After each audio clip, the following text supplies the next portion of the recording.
कल्पना कीजिए कि ऐसा इंसान जिसने ऐसी तकनीक की नींव रखी जिसके बिना आज रेडियो, वाईफाई, रिमोट कंट्रोल और आधुनिक दुनिया की कल्पना भी नहीं की जा सकती। लेकिन अफसोस, उसकी मृत्यु हुई तब उसके पास अपना घर तक के नहीं था।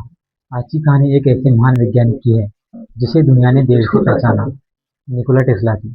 यह केवल एक विज्ञान की कहानी नहीं है, बल्कि सपनों, संघर्ष, असफलताओं और अमर विरासत की कहानी है। अगर निकोला टेस्ला के जन्म की बात की जाए तो उनका जन्म 10 जुलाई 1856 को इस्मिलजान नामक गांव, जो कि अभी क्रोएशिया में है, वहां पे उनका जन्म हुआ था। उनके पिता एक पादरी थे और वो चाहते थे कि वह भी धार्मिक जीवन अपनाए। उनकी माँ भले ही औपचारिक रूप से शिक्षित नहीं थी, लेकिन असाधारण रूप से रचनाएं और उपयोगी उपकरण बनाया करती थी। टेस्ला ने बाद में कहा कि उनकी आविष्कार करने की क्षमता उन्हें उनकी माँ से मिली। बचपन से ही उनकी याददाश्त इतनी तेज थी कि पूरी किताब याद कर लेते थे। वे अपने दिमाग में मशीनों के चित्र बनाकर उनके चलने की कल्पना कर सकते थे। टेस्ला ने जब इंजीनियरिंग की पढ़ाई शुरू की थी, तभी पढ़ाई के दौरान उन्हें बिजली की दुनिया ने आकर्षित कर लिया था।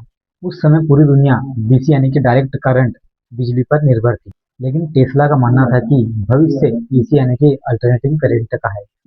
उनका सपना था कि बिजली को सस्ती, सुरक्षित और लंबी दूरी तक पहुंचाना। 1884 में निकोला टेस्ला कुछ डॉलर और एक सिफारिश पत्र लेकर यूनाइटेड स्टेट पहुंचे। वहां पर उनकी मुलाकात थॉमस एडिसन से हुई। एडिसन पहले से ही एक प्रसिद्ध वैज्ञानिक और उद्योगपति थे।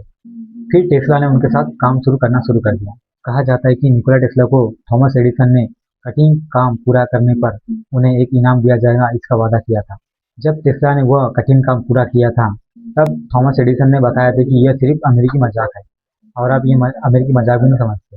थॉमस एडिसन ने निकोला टेस्ला को $50,000 देने का वादा किया था, लेकिन ये उन्हें बताया गया कि ये मजाक है, तो उन्होंने निराश होकर उनके साथ काम करना ही छोड़ दिया।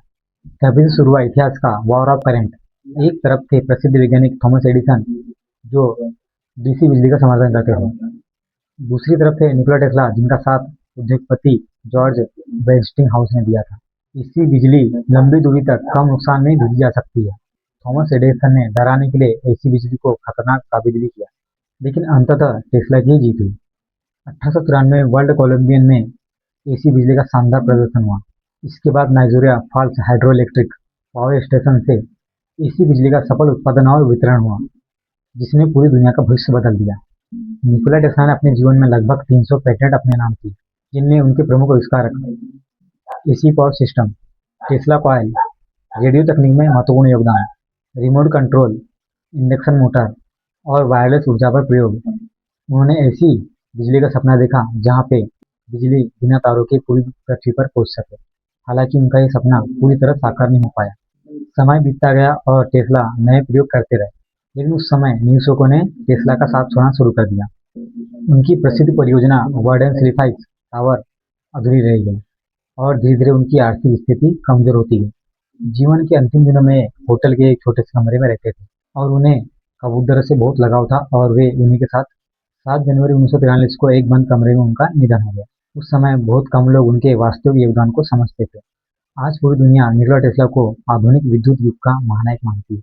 उनके सम्मान में चुंबकीय क्षेत्र की इकाई का नाम टेस्ला रखा गया।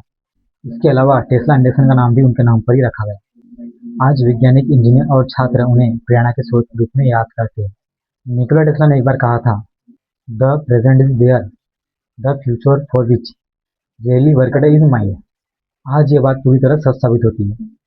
जिस भविष्य का सपना उस समय टेस्ला ने देखा था, आज हम उसी भविष्य में जी रहे हैं।